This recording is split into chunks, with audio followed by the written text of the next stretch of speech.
Hey guys, welcome back. Today I'm going to be talking about episode 8 of season 4 of Fargo. As you can see that Allison is not here today. She has some plans, so it's just me. But, you know, I normally don't do videos on Fargo when it's one episode, but so much shit happened in this episode that I just had to talk about it. So, let's get started. So, this episode starts off very wholesome with Justo and Orietta doing BDSM because they love doing that. Um, but Justo still being fake engaged to the politician's daughter, and Justo is telling Orietta that he's in love with her now, but Orietta just doesn't give a fuck, and she doesn't give a fuck about his tragic backstory. She doesn't give a fuck about his feelings for her. So she pretty much throws her out, and is that the end of the relationship? Probably not, because why else would they have that relationship to begin with if they're not going anywhere with it? So I feel like in the coming episodes, Orietta's gonna somehow be pitted against Josto. I don't know how, but I guess we'll see. So Orietta's not really having a good day besides that, because he also finds out that the groaning old man she tried to kill from last episode is not actually dead. Also, the old man's been transferred to another hospital because he's been poisoned. So I feel like she'd be prime suspect number one, so she's kind of fucked. But also, Orietta finds Ethelreda's notebook, so Ethelreda's fucked. So Orietta, I think, is gonna hunt down Ethelreda like Lone Marvel did to Lester Nygaard in season one. However, what's different is that Ethelreda has mafia protection. But then again, Ethelreda doesn't know that Orietta knows that she knows. So, who knows? But Orietta staring out the window at Ethelreda reminds me a lot of Notes Ratchet from One Flew Over the Cuckoo's Nest. A very iconic scene from that is Notes Ratchet staring out the window and almost the same exact look on her face. So, that's just something I noticed. Gaetano's back and he recovers from his injuries in the last episode and he beats the shit out of Josto for betraying him. But soon he's like, fuck it. Let's just be partners now because Gaetano has the strength and Josto has the wit. So Gaetano's the bull and Josto's the chameleon. So they'll now they're buddies. That's nice. Also, Lloyd Cannon has to take care of his Josto and Gaetano problem, so he calls in the boys from Fargo. Hey, that's the name of the show. Moving on, Josto's wife meets with Ethelreda's mom and Ethelreda wants Josto's wife to help her family and protect her family, but Josto's wife's like, I'm not gonna help you. I know you will ask for help, and my answer will be no. But Ethelreda's mom says, fuck that, and she asks her for help anyway. So, where is that gonna lead? I don't know. Ethel makes friends with Loy's son, who the family's held captive, but Ethel's mom is like, no, don't do that, because he's a prisoner. Don't be friends.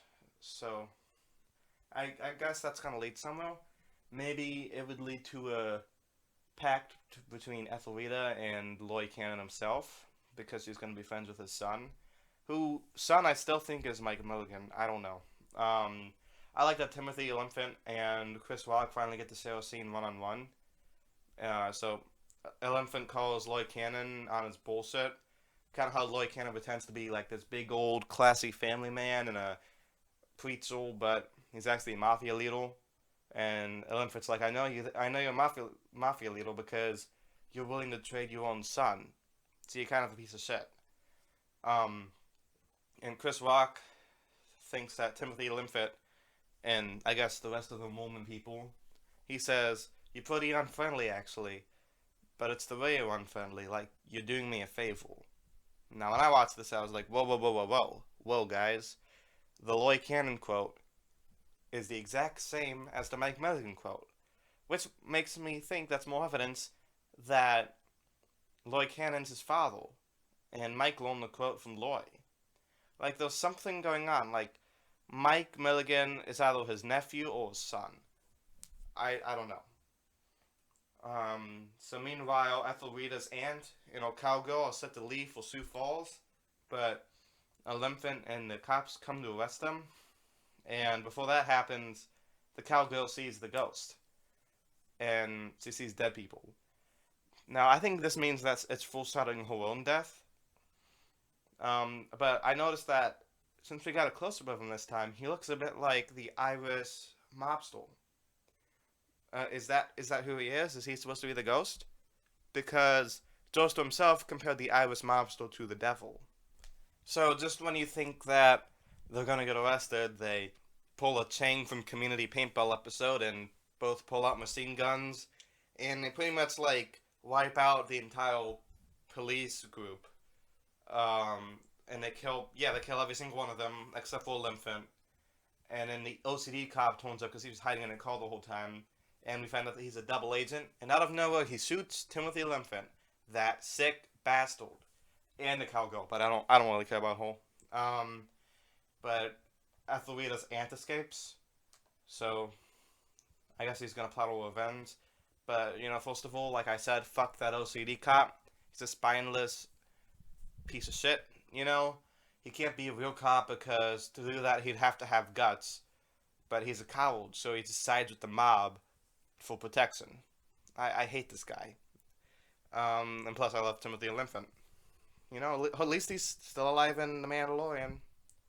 Take what I could get.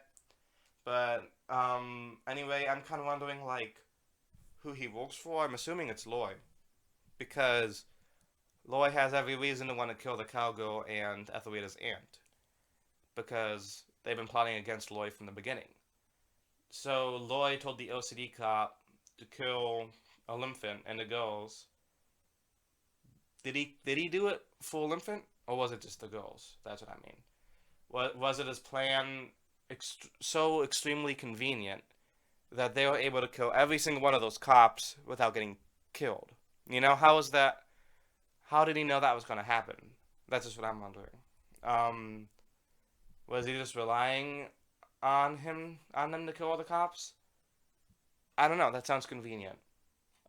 Did he tell him to kill Timothy Olyphant, or was that just like he was just collateral damage? I had to do it to them. And also, was this event the Kansas City incident Mike Milligan refers to in season 2?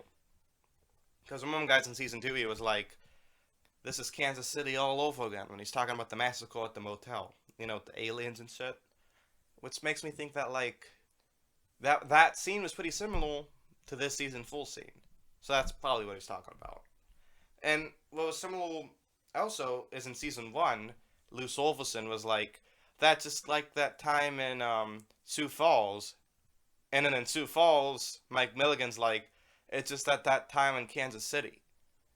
So what if, hear me out, guys, somewhere in these last 3 episodes, one of the characters is going to be like, "Hey, it's just like that time in this place."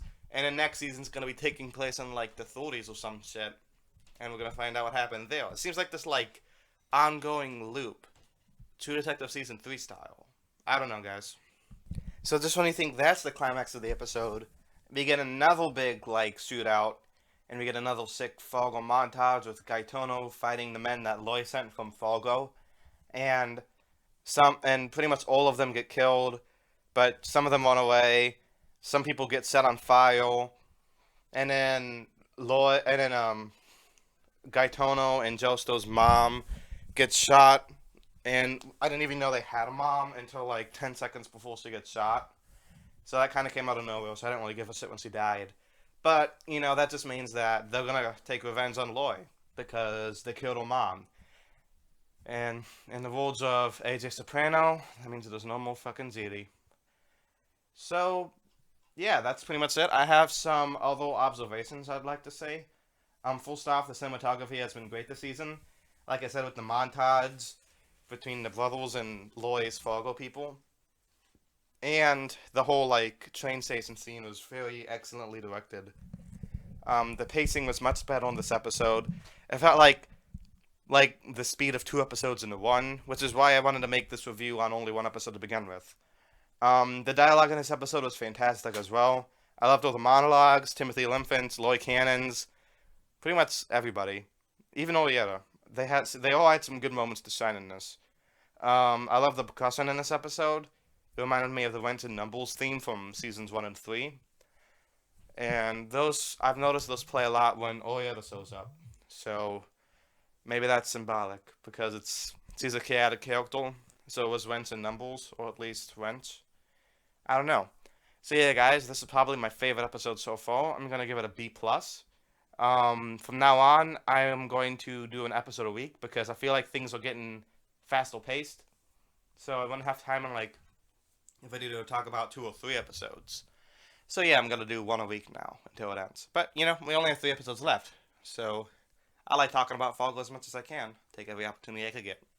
Let me know down in the comments what you guys think of this episode of Fargo and what you think's gonna happen to everybody. I, for one, would love to know. I don't really like making predictions because I'm usually very bad at it. But you know, let's see what happens. I'm actually pretty excited now. That episode, I don't know if it made up for all the boring shit that happened in the first half of the season, but it's a step in the right direction. And Noah Hawley's never really disappointed me before. I'll see you guys soon. Actually, tomorrow with my This Is Us video. So stay tuned and peace.